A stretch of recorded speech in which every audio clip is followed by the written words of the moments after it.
Mari kita belajar mengenai bagaimana mengukur aspek tes diagnostik non-kognitif pada anak SD. Di dalam tes diagnostik anak SD itu yang non-kognitif ada beberapa. Yang pertama adalah tes atau TEIs atau Test of Emotional Intelligence and Social Competence for Children. Nah, tujuannya apa? Tujuannya adalah untuk mengukur keterampilan emosional dan kompetensi sosial pada anak-anak. Isinya berfokus pada pengenalan emosi, pemahaman perasaan orang lain, dan keterampilan komunikasi sosial. Di sini seorang guru harus memahami bagaimana emosi anak itu, apakah dia masuk ADHD, ataukah dia masuk misalkan temperamental, ataukah masuk apa. Nah, ini harus digunakan asesmen khusus. Yang kedua, Berkeley Puppet Interview atau BPI. Tujuannya untuk apa? Tujuannya adalah untuk mengevaluasi keterampilan komunikasi dan interaksi sosial pada anak-anak. Anak-anak ada kan ya yang mampu berkomunikasi dengan baik, tapi juga ada yang tidak. Nah, kemudian isinya adalah melibatkan interaksi dengan boneka atau karakter fiksi untuk mengukur keterampilan komunikasi dan interaksi sosialnya. Yang ketiga adalah Behavior Assessment System for Children atau kita sebut adalah BASC. Tujuannya adalah menilai perilaku emosi dan fungsi adaptif anak.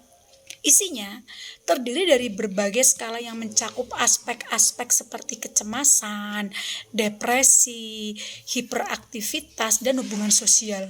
Yang keempat, Emotional Quotient Inventory Youth Version atau EQEYV. Tujuannya adalah mengukur kecerdasan emosional pada anak-anak.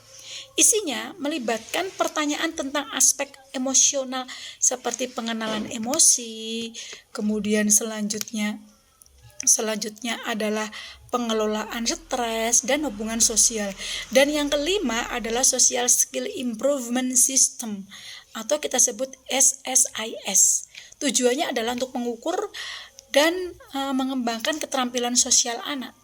Isinya melibatkan evaluasi keterampilan sosial, penyelesaian konflik, dan perilaku pro-sosial. Nah, penting untuk diingat bahwa tes-tes ini harus diadministrasikan dan diinterpretasikan oleh profesional terlatih dalam psikolog anak dan pengukuran perilaku. Selain itu, tes diagnostik non-kognitif harus digunakan sebagai bagian dari evaluasi yang lebih luas.